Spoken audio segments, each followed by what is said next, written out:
आज के वीडियो का जो टॉपिक है वो है interpolation and extrapolation.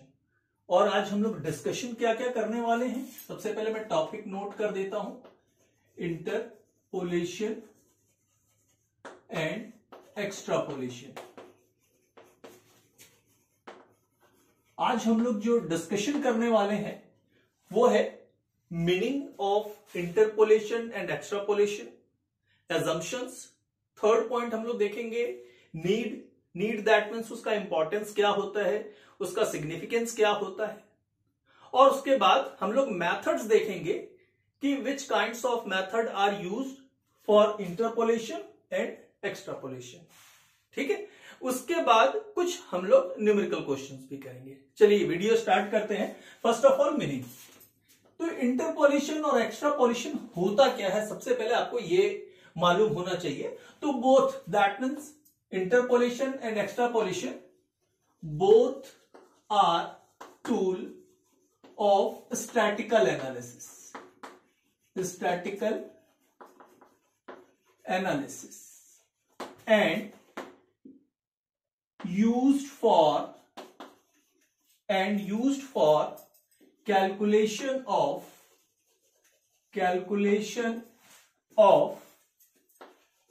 missing data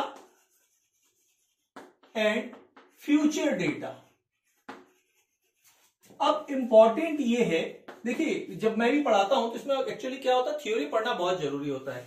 हो सकता है कि कुछ बच्चे नेट का तैयारी कर रहे हो सकता है कुछ बच्चे पीएससी की तैयारी कर रहे हो और उन्होंने कॉमर्स सब्जेक्ट लिया है, तो उसके लिए थ्योरी बहुत जरूरी होती है। ठीक है, तो जब भी हम लोग थ्योरी करते हैं तो आप लोग कॉपी पेन साथ में रखिए ताकि इसको आप लोग समझ पाए और अकॉर्डिंग टू ओन लैंग्वेज आप लोग नोट कर पाए। राइट, चलिए स्टार्ट कर दिए। अब interpolation and extrapolation both are the tool. ये जो टूल होता है, किसका टूल होता है? स्टैटिकल एनालिसिस का टूल होता है। इसका यूज क्यों करते हैं? Calculation of missing data and future data. अब इंपॉर्टेंट ये है आपके लिए कि ये मिसिंग डेटा क्या होता है और फ्यूचर डेटा क्या होता है। इसको समझने के लिए मैं आपको बताता हूं। इन स्टैटिकल इन्वेस्टिगेशन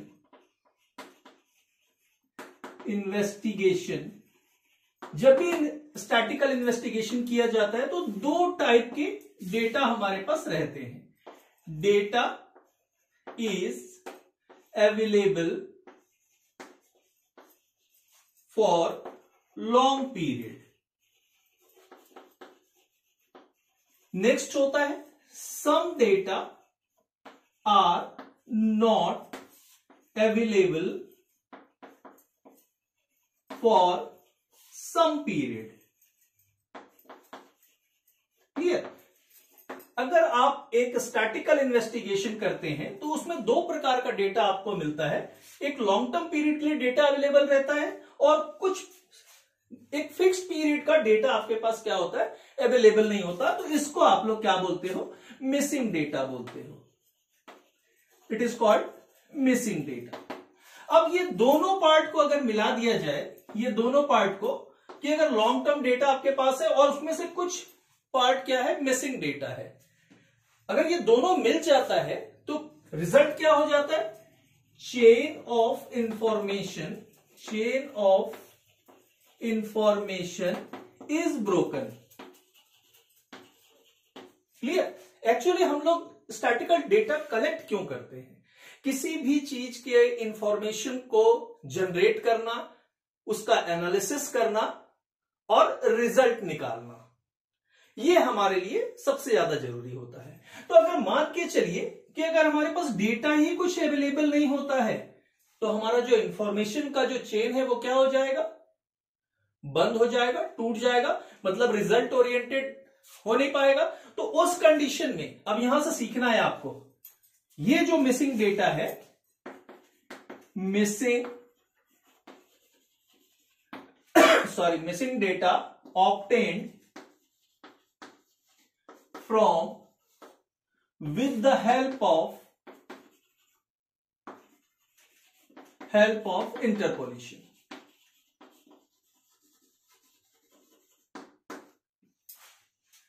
ये जो मिसिंग डेटा है, ये जो मिसिंग डेटा है, ये जो डेटा है उसको हम लोग किसके थ्रू ऑब्टेन कर सकते हैं, प्राप्त कर सकते हैं? तो ये इंटरपोलेशन के थ्रू प्राप्त किया जा सकता है।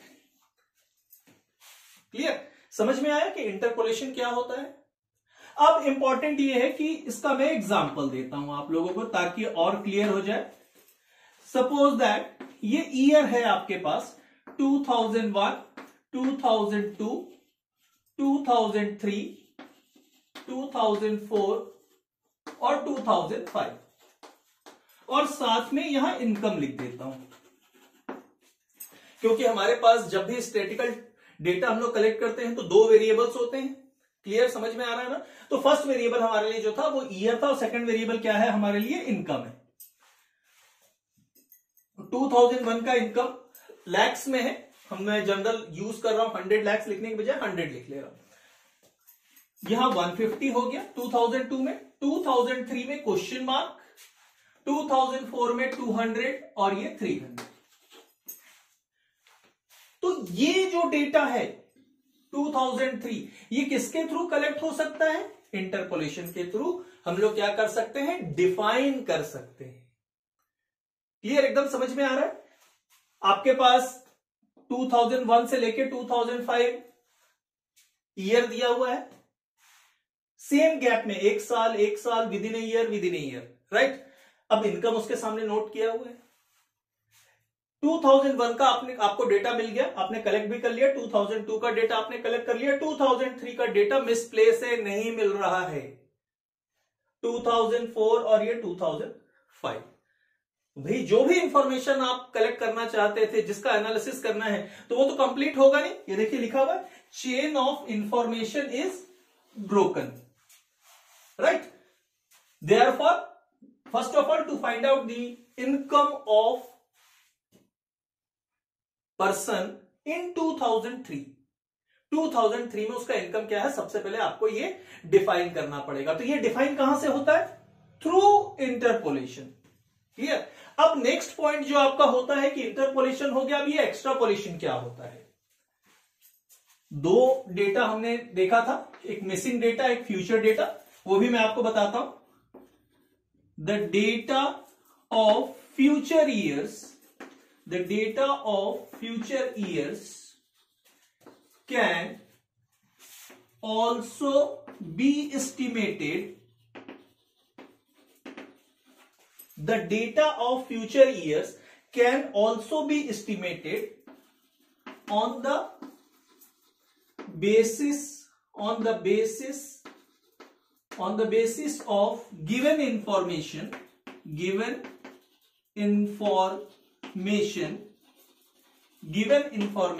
and with the help of extrapolation.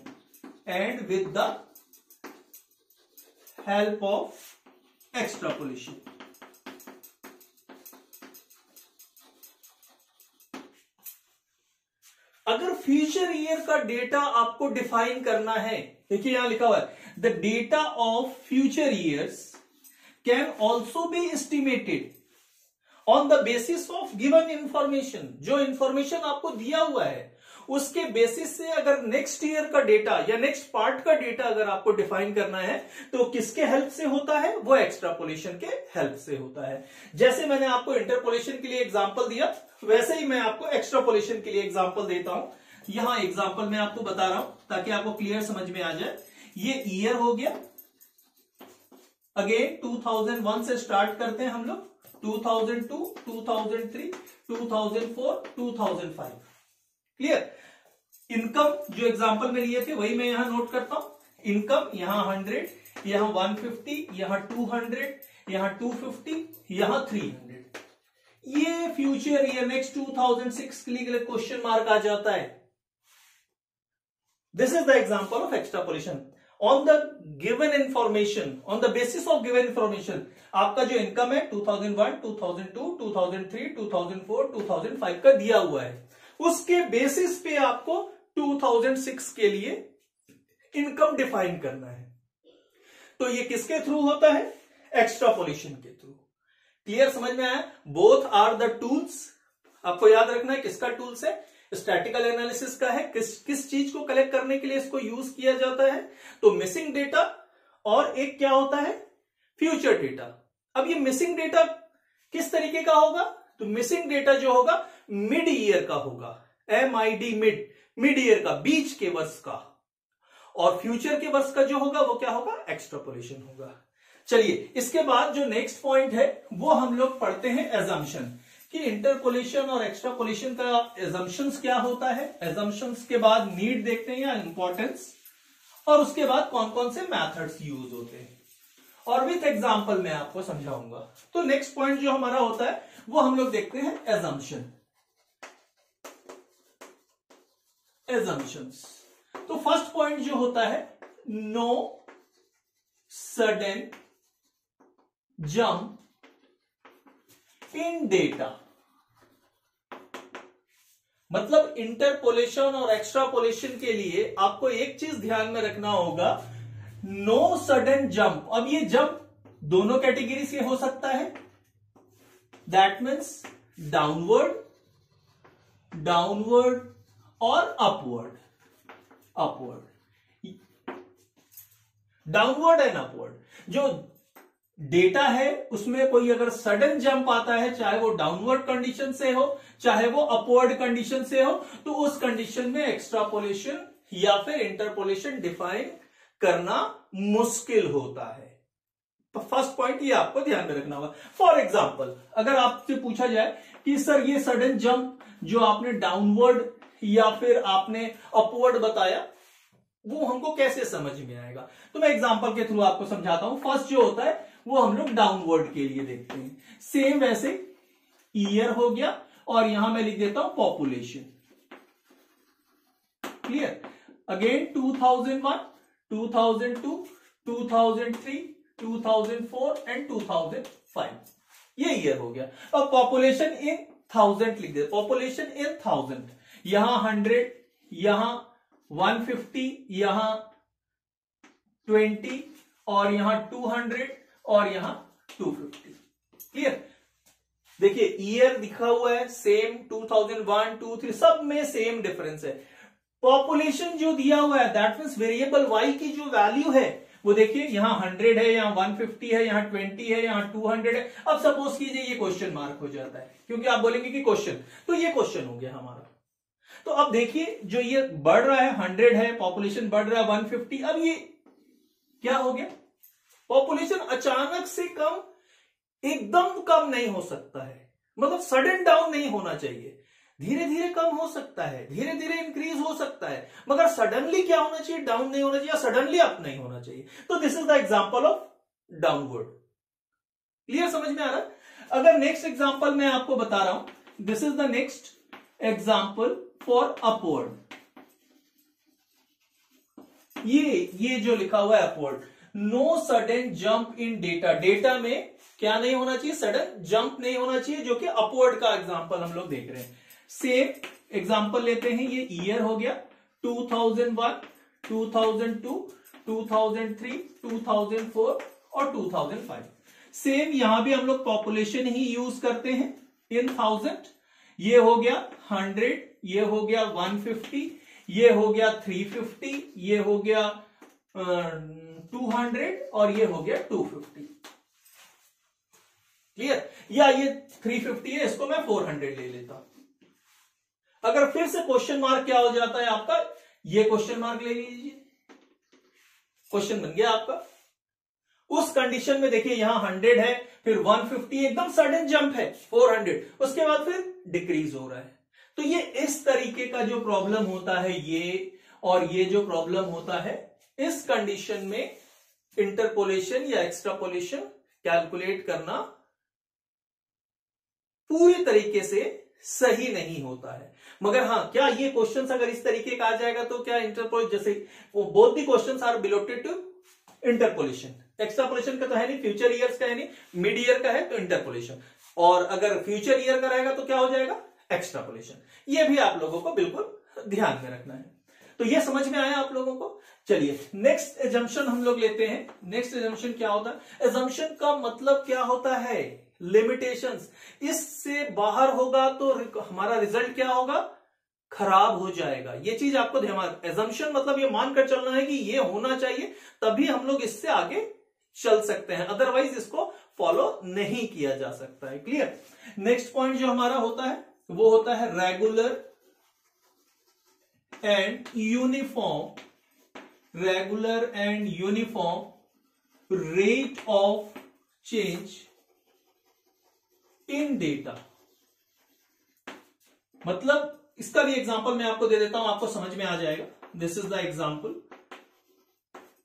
आपको एक चीज ध्यान में रखना होगा कि अगर आपको यह मालूम है कि अगर हम लोग पॉपुलेशन देख रहे हैं, तो जो पॉपुलेशन अगर किसी शहर का पर्टिकुलर ईयर्स के लिए हम लोग कैलकुलेट करते हैं, तो हम लोग एक थीम देखते हैं कि इस शहर का population at least minimum 10% per annum के हिसाब से क्या होता है, इंक्रीज होता है।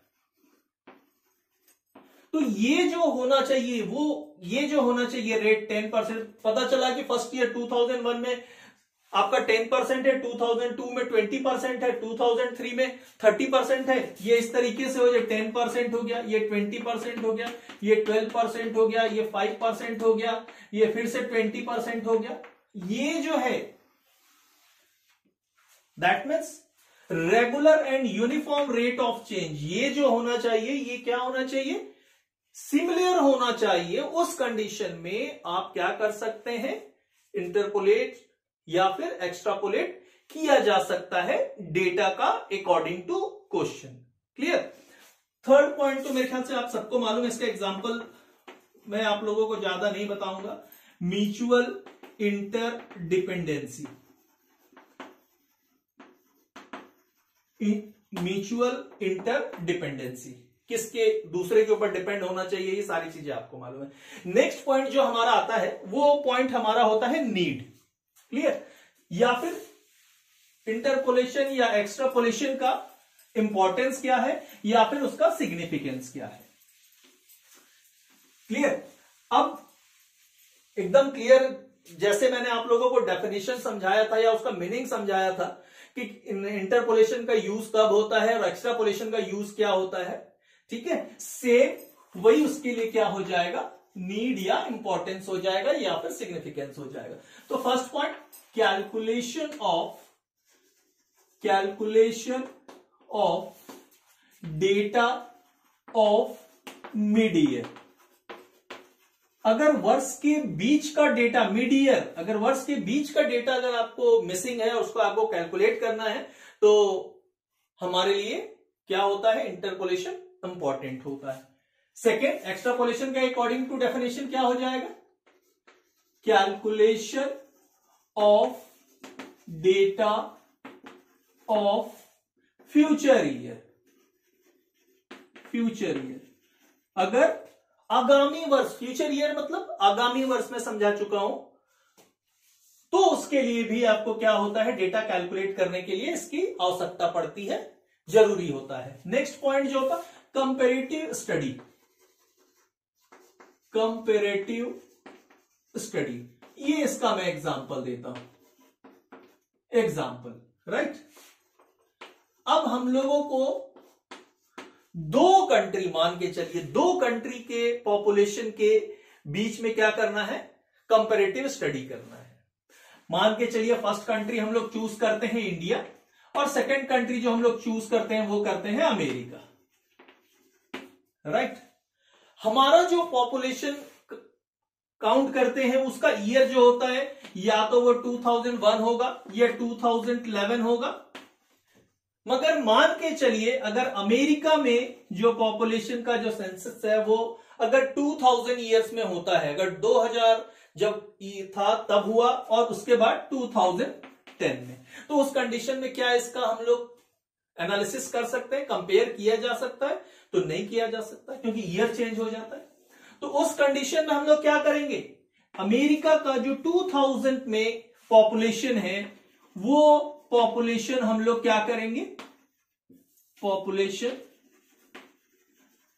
इंडिया के लिए हम लोग क्या करेंगे, पॉपुलेशन कैलकुलेट करेंगे for the year of 2000, for the year of 2000 India के लिए हम लोग को क्या करना होगा, पॉपुलेशन डिफाइन करना होगा, फाइंड आउट करना होगा। क्लियर, समझ में आ रहा है?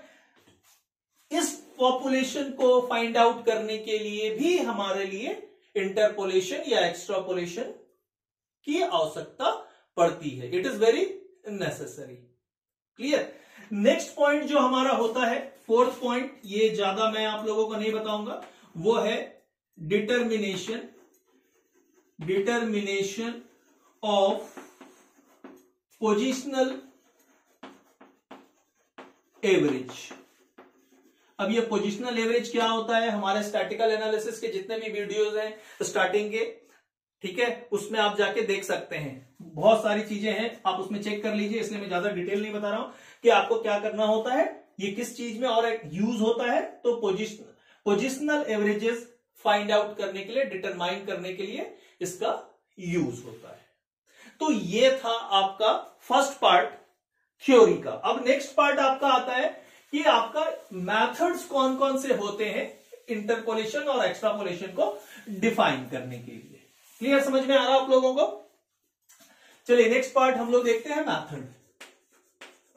अब मेथड जो है उसको हम लोग दो पार्ट में डिवाइड करते हैं। फर्स्ट जो होता है वो होता है ग्राफिकल मेथड। सेकंड जो होता है वो होता है algebraic method.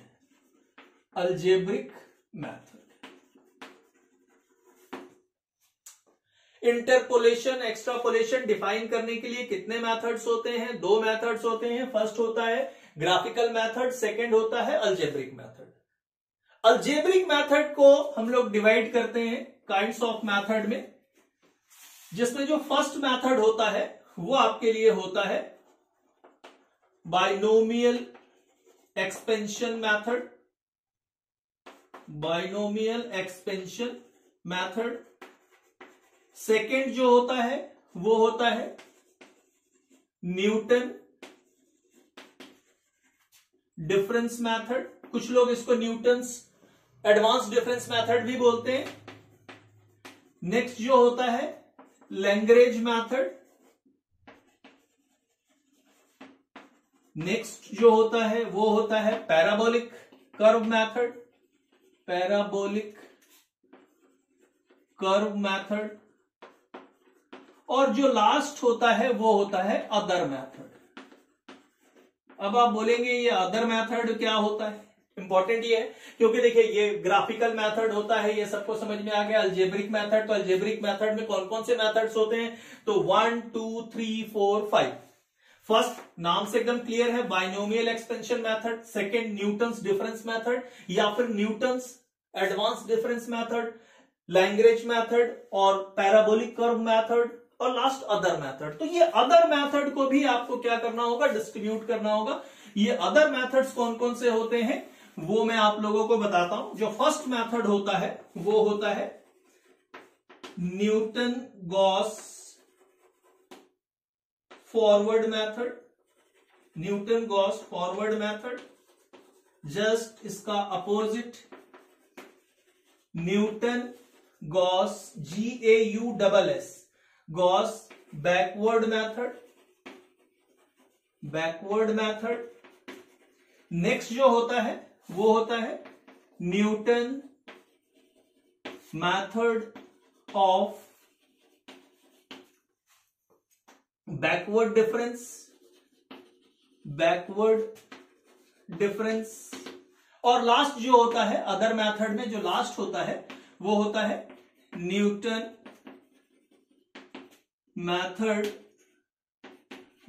Methods of, fourth जो होता है Newton methods of divided difference method. Clear? तो ये इतने मेथड्स होते हैं जिससे आपको इंटरपोलेशन और एक्सट्रापोलेशन कैलकुलेट किया जा सकता है। तो आज का जो हमारा टॉपिक था वो फर्स्ट पार्ट थ्योरी था, ये थ्योरी हो गई।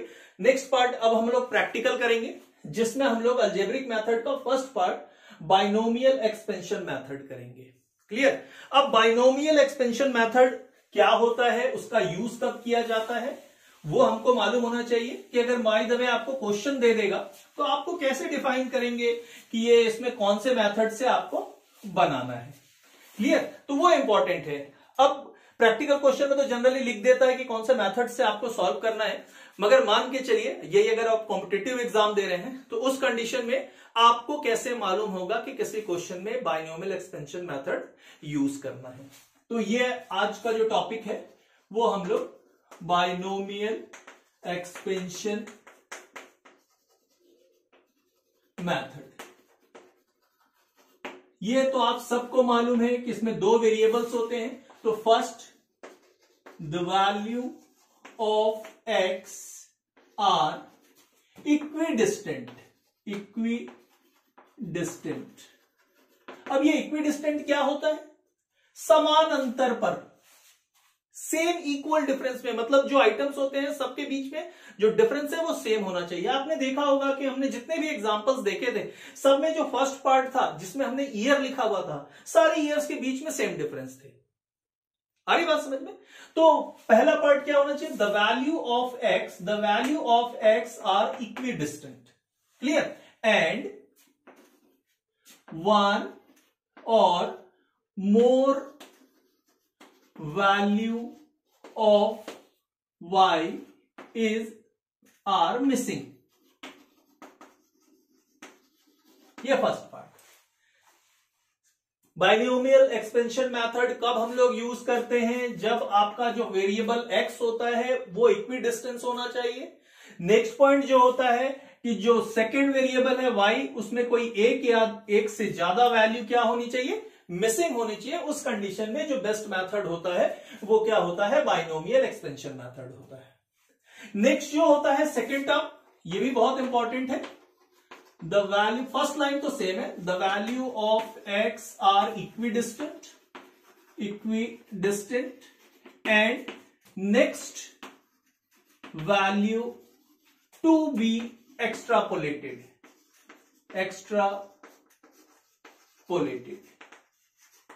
क्लियर? ये मेरे ख्याल से आप लोगों को समझ में आया होगा।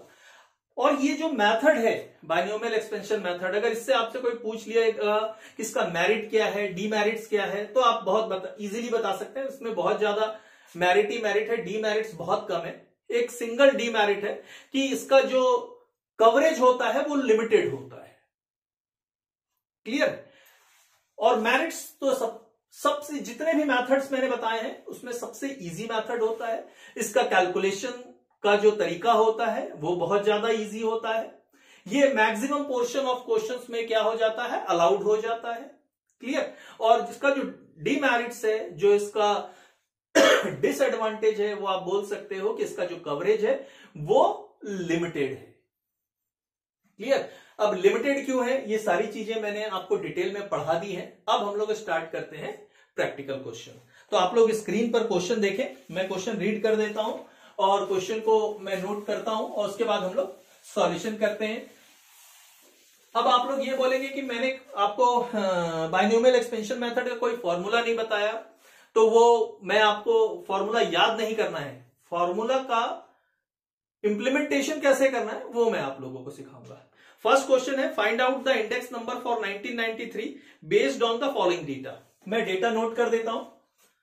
ये ईयर दिया हुआ है आपको, ईयर आपके पास 1991, 92, 93, 94 और 1995 तक दिया हुआ है। Now the index number is there, index number है आपका 100, 107, ये क्वेश्चन मार्क है, और 157 और 212। तो इसमें आप लोगों को to find out the value of, आपको लिखा है find the index number for 1993। अब आपके लिए इंपॉर्टेंट है कि दो वेरिएबल्स हैं, ईयर को हम लोग एक्स एज्यूम कर लेते हैं, तो एक्स का जो नेम आप दे सकते हैं x0, x1, x2, x3, x4। Clear? ये x4 हो जाएगा 1995। Now second variable index number है, जो y है उसका हम लोग y0, y1, y2, y3 और y4, ये स्टार्ट करना है 0 से। क्लियर? अब नेक्स्ट पॉइंट है जो मिसिंग है, ये मिसिंग आइटम हमको डिफाइन करना है। इंडेक्स नंबर फॉर 1993, तो इसको हम लोग एक नाम दे देते हैं ए, एजम्पशन ले लेते हैं। लेट द, जैसा आप चाहें वैसा लिख सकते हैं, let the index number of 1993 B A. ये हमने एजम्पशन ले लिया। 1993 का जो इंडेक्स नंबर है वो क्या है हमारे लिए, ए है। क्लियर, समझ में आ रहा है। अब नेक्स्ट पॉइंट ये होता है कि आपने जो वेरिएबल y को जो रैंक दिया, y0, y1, y2, y3, y4, now del 4 0 is equals to y minus 1 whole to the power 4। मैं 2-4 क्वेश्चन बताऊंगा आप लोगों को ताकि आपको डेरिवेशन अच्छे से समझ में आए। r equals to 0, del to the power 4 base 0 is equals to 0 होता है। इसी का सेम मीनिंग होता है y minus 1 whole to the power 4। Now say it is also known as 0। Clear. अब आपको सबसे पहले इसका फॉर्मूला क्या होता है, del to the power 4 base 0 का फॉर्मूला क्या होता है। तो उसके लिए जैसे ये y4 है, तो यहां ध्यान से देखेंगे आप लोग, y4 इज इक्वल्स टू 1। हमेशा याद रखेंगे जो फर्स्ट जो रिजल्ट रहता है वो क्या होता है, 1 होता है। नेक्स्ट y4 के बाद क्या होगा, y3 होगा। y3 is equals to 1 into 4। 1 कौन सा, ये जो रिजल्ट है, और ये जो बेस में लिखा हुआ है 4, उसका हमने मल्टीप्लाई कर दिया और डिवाइडेड बाई 1। 1 से स्टार्ट करना है। Clear. Now the result is becomes 4। अब y2 की वैल्यू निकालेंगे। y2 इज इक्वल टू क्या हो जाएगा, सेम कैसे बताया मैंने, जो आपका रिजल्ट है 4 लास्ट टेबल का है ना, इंटू 3, बेस में 3 लिखा है, पहले में 1 से डिवाइड किया, सेकंड में किससे डिवाइड करेंगे, 2 से डिवाइड करेंगे। एकदम ध्यान से देखेंगे, एक बार आपको समझना है, फिर आप y minus 1 whole to the power 10 का फॉर्मूला भी अगर आपको लिखना रहेगा तो आप इजीली लिख लेंगे। ये इंपॉर्टेंट है आपके लिए। नेक्स्ट पॉइंट, ये कितना हो जाएगा, 6 हो जाएगा। फिर y1 का रिजल्ट निकालना है, तो y1 के लिए क्या हो जाएगा, देखिए रिजल्ट कितना है, 6 इंटू 2 और डिवाइडेड बाई क्या हो जाएगा, देखिए 1 है, 2 है, फिर यहां 3 से डिवाइड हो जाएगा, तो फिर ये आ जाएगा 4। और y0 इज इक्वल टू क्या हो जाएगा, फिर again 4 into 1 divided by 4 is equal to 1।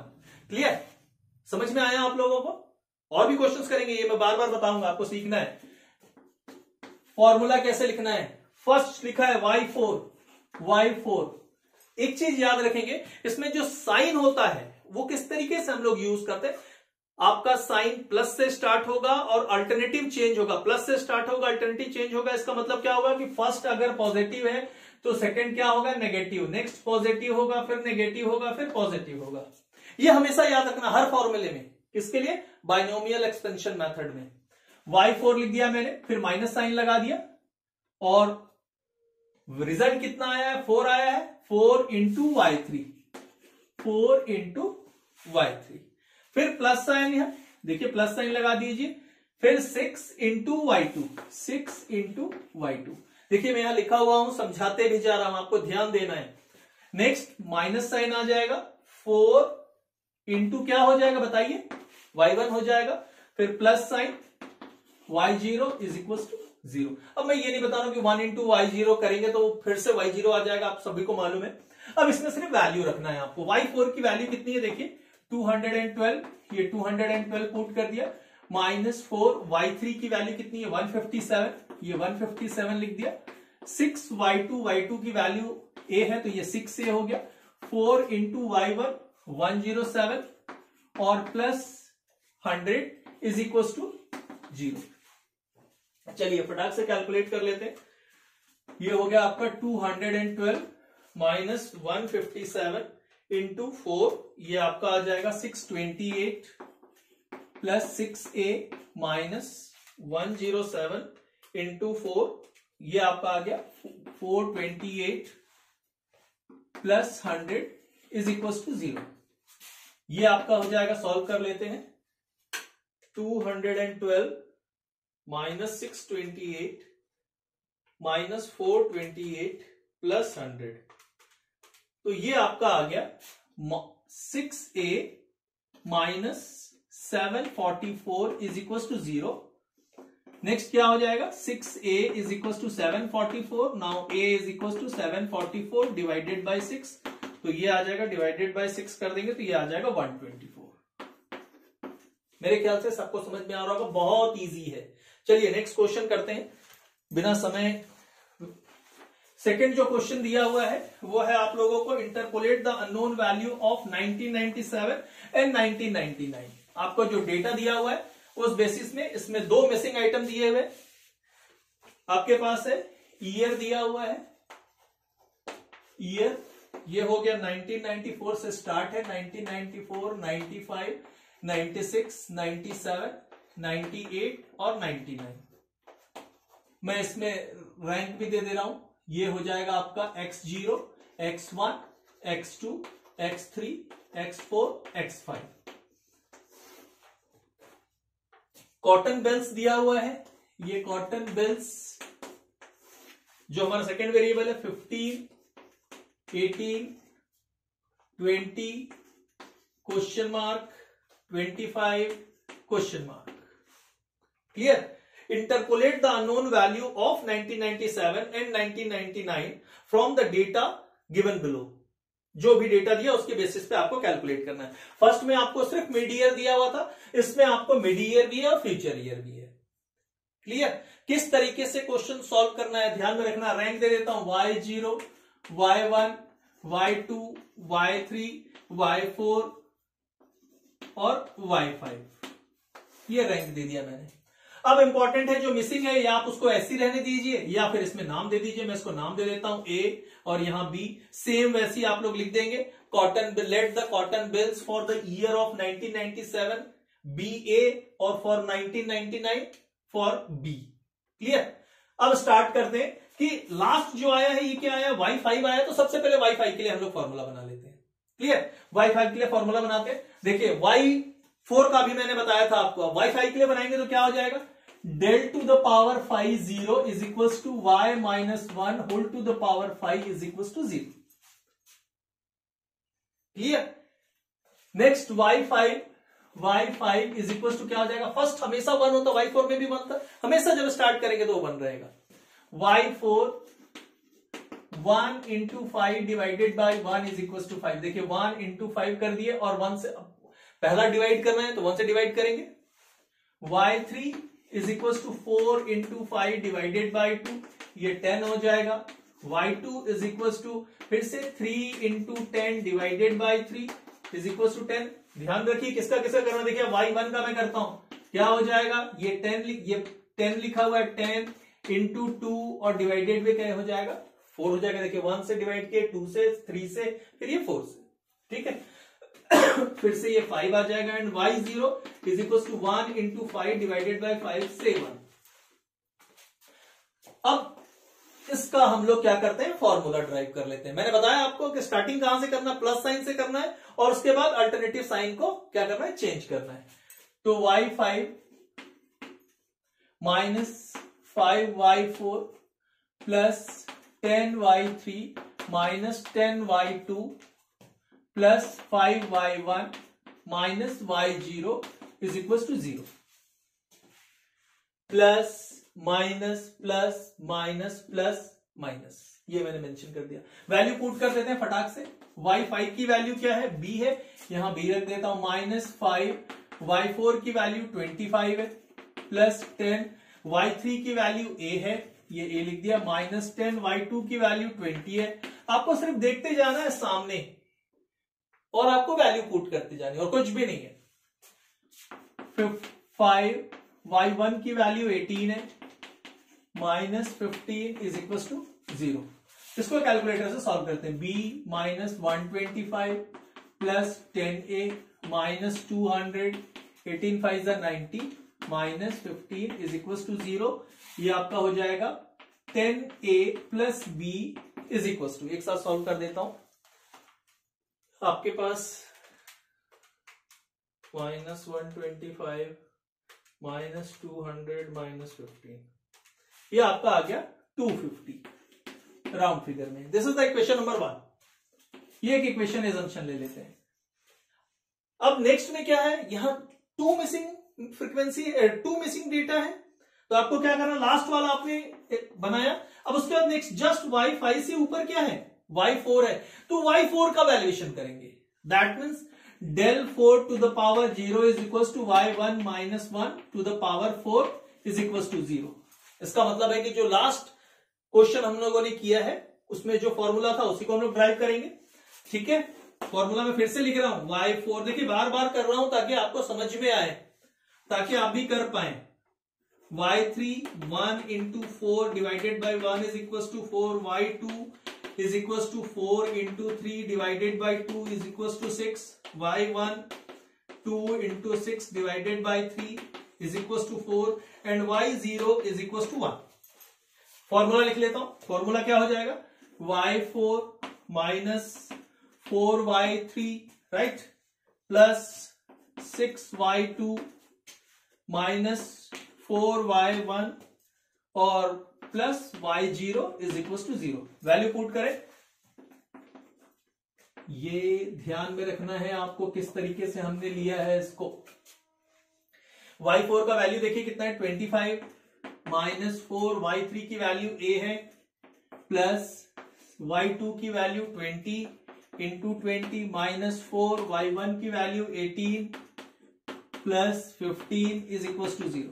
चलिए फटाफट करते हैं कैलकुलेटर, चलिए पूरा ही कर देता हूं। Minus 4a plus 120 minus 72 18 into 4 minus 72 plus 15 is equal to 0। अब डायरेक्ट कैलकुलेटर से कर देता हूं, ये हो गया 25 प्लस 25 प्लस 120 माइनस 72 प्लस 15, ये आपका आ गया 88। Minus 4a is equal to minus 88, ये minus minus cancel, a is equal to 88 divided by 4 is equal to 22। This is the value of a। अब उसके बाद करना क्या है, the value of a put in equation 1 में put कर देना है। 1 का वैल्यू क्या है 10a plus b is equal to 250। a की वैल्यू कितनी आ रही है 22 into 10 220, b is equal to 250 minus 220 is equal to 30। Clear. चलिए नेक्स्ट क्वेश्चन करते हैं हम लोग। पहले मैं इसको इरेज कर देता हूं और मेरे ख्याल से आप लोगों को सारे क्वेश्चन समझ में आ रहे होंगे। और मैं आप लोगों को हर वीडियो में बोलता हूं कि अगर आप लोगों को कोई क्वेश्चंस आपके पास हैं जो आपसे नहीं बन रहे हैं, इस जो क्वेश्चंस मैं बता रहा हूं उसके अलावे, तो आप मुझे वीडियो में बताएं। चलिए नेक्स्ट जो क्वेश्चन है वो क्वेश्चन है हमारे पास, obtain the value of y for x is equal to 2 by extrapolation and for x is equal to 5 by extrapolation. Question में कुछ है नहीं, दो वेरिएबल दिए हुए, एक दिया हुआ x की वैल्यू दी हुई है 0 1 2 3 4 5। इसका मैं रैंक दे देता हूं x0 x1 x2 x3 x4 x5। जो सेकंड वेरिएबल है वो है हमारा y, और y की जो वैल्यू है वो मैं नोट कर दे रहा हूं 8 10 question mark 15 17 question mark. Question में सिर्फ जो लिखा हुआ है उसके लिए मैंने क्वेश्चन बताया, क्योंकि हर क्वेश्चन में आपको सिंपल रहता है obtain the value of y, आपको y की वैल्यू ऑब्टेन करना है for x is equal to 2 by interpolation for x is equal to 5 by extrapolation.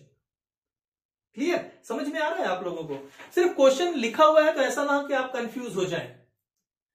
x is equal to 2 है तो y की वैल्यू आपको ऑब्टेन करने के लिए बोल रहा है, x इज इक्वल टू 5 है तो y की वैल्यू ऑब्टेन करने के लिए बोल रहा है। ये हो गया आपका इंटरपोलेशन,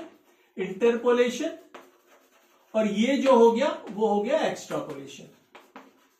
तो इस क्वेश्चन में ऐसा कुछ एक्स्ट्रा नहीं लिखा हुआ है, जैसा आपने अभी सेकंड क्वेश्चन सॉल्व किया था सेम आपको वैसे ही सॉल्व करना है। किसी भी प्रकार का इसमें कोई डेटा नहीं देखना है। सबसे पहले इसमें आप रैंक दे देंगे y0 y1 y2 y3 y4 और y5।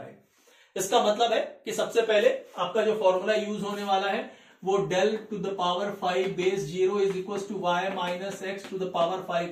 अभी हम लोगों ने 5 का फॉर्मूला लिखा था, अभी जो मैंने ओमिट कर दिया, फिर से मैं लिख देता हूं फटाक से। y1 y5 is equal to 1, y4 is equal to 1 into 5 divided by 1, y3 is equal to 4 into 5 divided by 2, 10, y2 3 into 10 divided by 3 is equals to 10, y1 is equals to 2 into 10 divided by 4 और y0 is equals to 1। मेरे ख्याल से कैसे आ रहा है सबको मालूम है।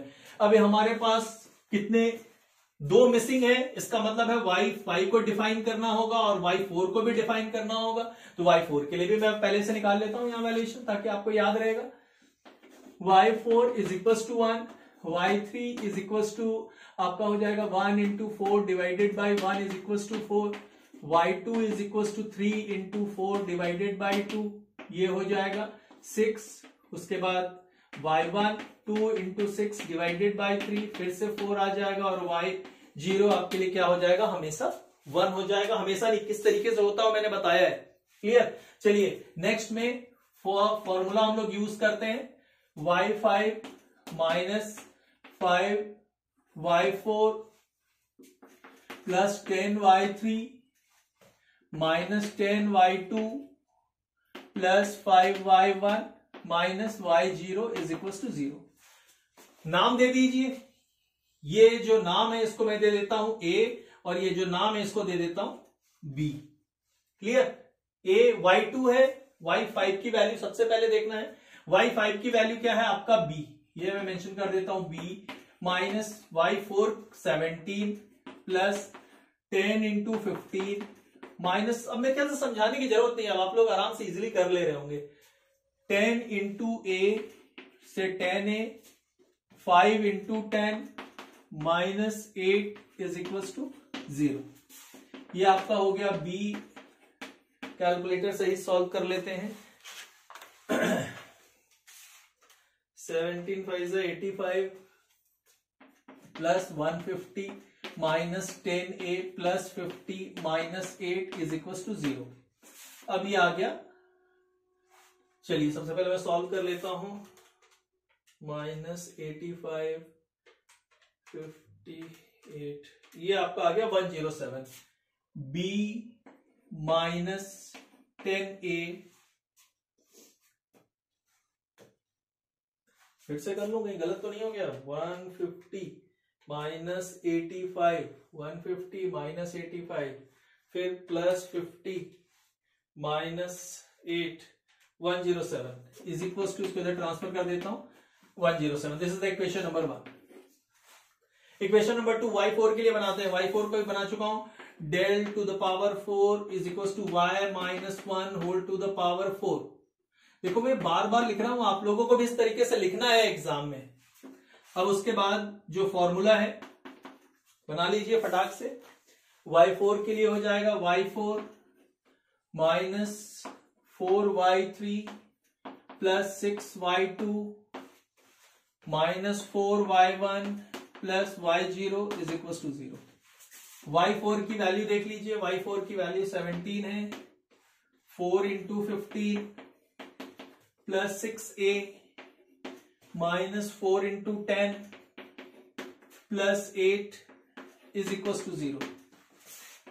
70 minus 60 plus 6a minus 40 plus 8 is equal to 0। चलिए इसको सॉल्व कर दें।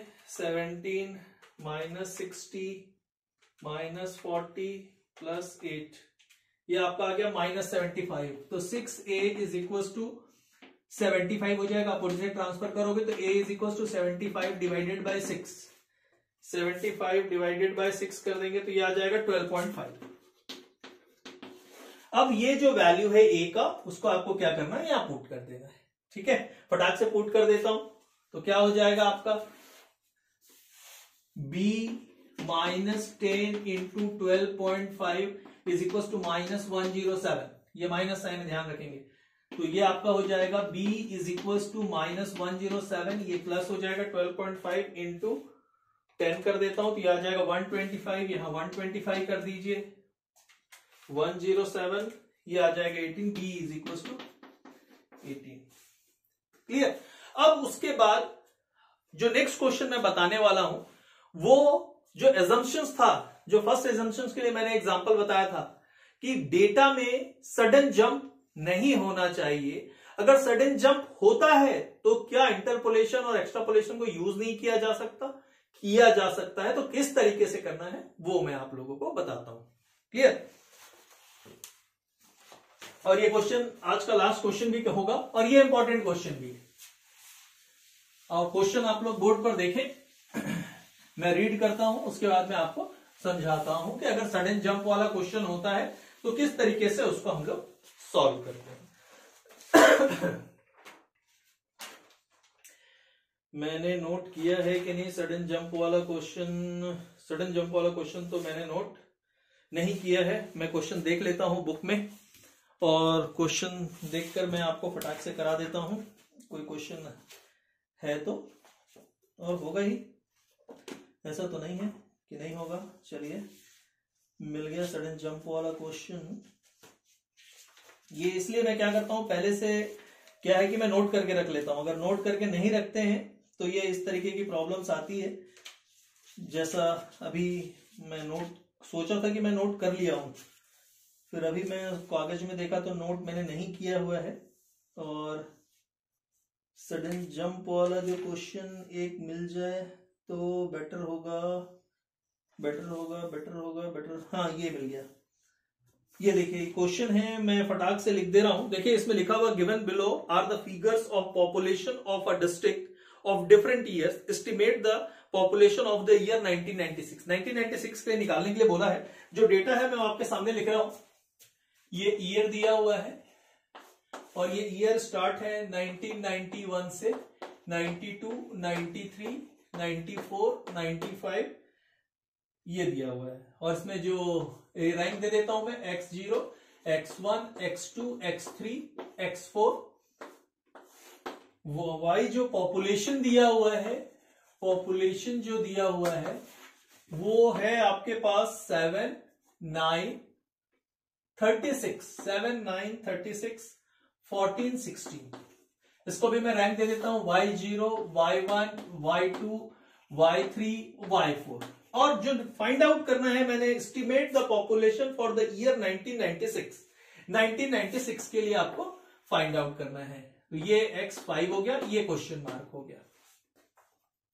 क्लियर। अब इस टाइप के क्वेश्चंस को क्या आप डायरेक्ट सॉल्व कर दोगे? क्योंकि देखिए पॉपुलेशन है एक सेकंड जो मैंने बताया था आपको assumptions, regular and uniform rate of change in data. और first, no sudden jump in data.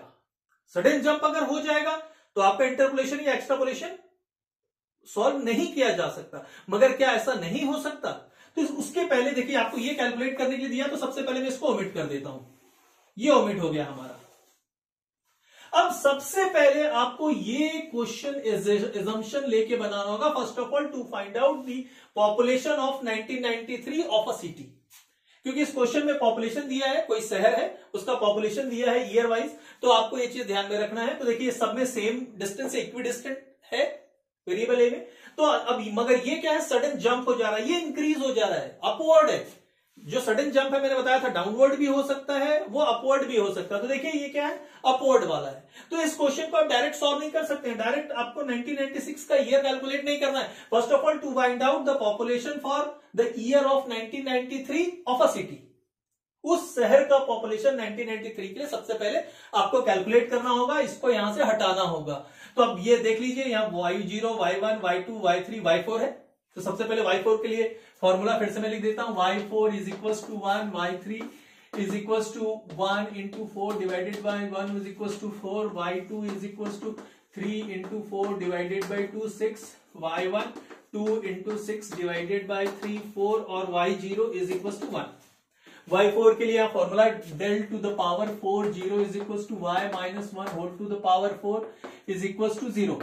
Now y4 minus 4y3 plus 6y2 minus 4y1 plus y0 is equal to 0।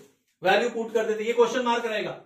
Clear है, ध्यान में रखना है। y4 की वैल्यू कितनी है 16 minus 4 into y3 14 6 into y2 में रहने दे रहा हूं, यहां y2 क्योंकि अभी चेंज नहीं कर रहा हूं, ठीक है, इसको y2 रहने दे रहा हूं। That mean this is the question mark to find out the value of y2 minus 4y1 9 plus y0 7 is equal to 0। चलिए सॉल्व कर दीजिए। 16 कैलकुलेटर से सॉल्व कर लो, गलत ना हो जाए, क्योंकि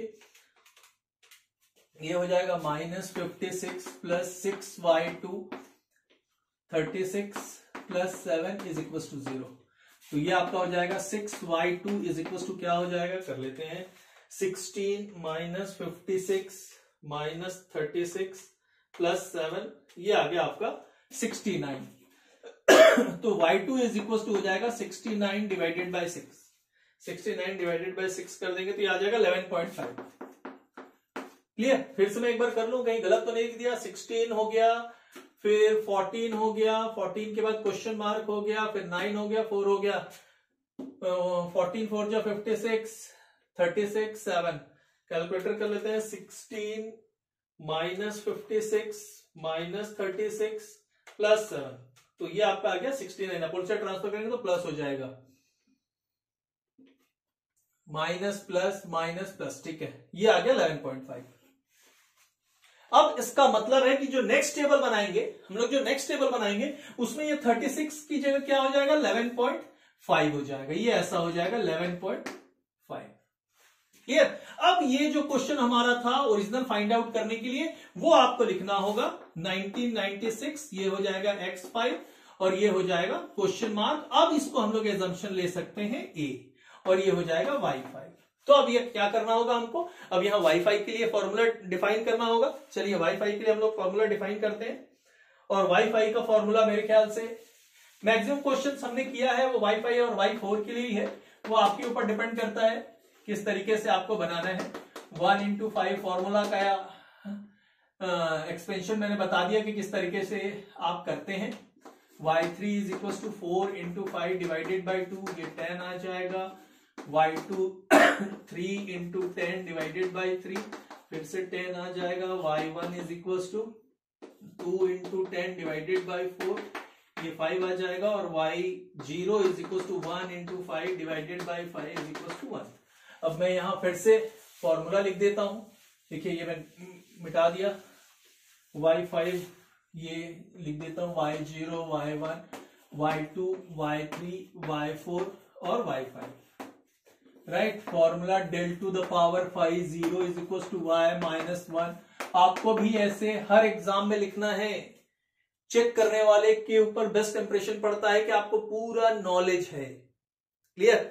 चलिए formula y5 minus 5y4 plus 10y3 minus 10y2 फिर plus 5y1 minus y0 is equal to 0। Value put करते हैं। y5 की वैल्यू कितनी है, a मालूम नहीं है, निकालना है। y4 की वैल्यू 16 है, प्लस y3 की वैल्यू 14 है, 10 इंटू 14 माइनस y2 की वैल्यू हमने अभी डिफाइन किया 11.5। देखिए कितना बड़ा डिफरेंस था, यहां पहले कितना था 36 था और हमने जब डिफाइन किया तो 11.5। तो ये चीज ध्यान रखना है क्वेश्चन में कि जो अगर हमने एजम्पशन याद तो नहीं किया है, एजम्पशन हमने समझा नहीं है, अगर इसलिए मैं बोला कि theory part is very important for the calculation of practical question. आपको थ्योरी मालूम होगा, नॉर्म्स मालूम होगा, तब जाके आप इसको इजीली सॉल्व कर सकते हैं। नहीं तो आपको क्या लगेगा हर क्वेश्चन में मैंने क्यों नहीं किया, इसी क्वेश्चन में मैंने क्यों हटाया। क्लियर, ये चीज से बहुत जरूरी है। 11.5 ये 11.5 हो गया। y1 9 है, 5 into 9 minus 7 is equal to 0। ये आपके लिए हो गया a। कैलकुलेटर ले लो, 5 इंटू 16 ये हो गया आपका 80 प्लस 140 माइनस 11.5 इंटू 10 कर देंगे तो 115 हो जाएगा, plus 45 minus 7 is equal to 0। अब a is equal to direct solve कर देते हैं। 140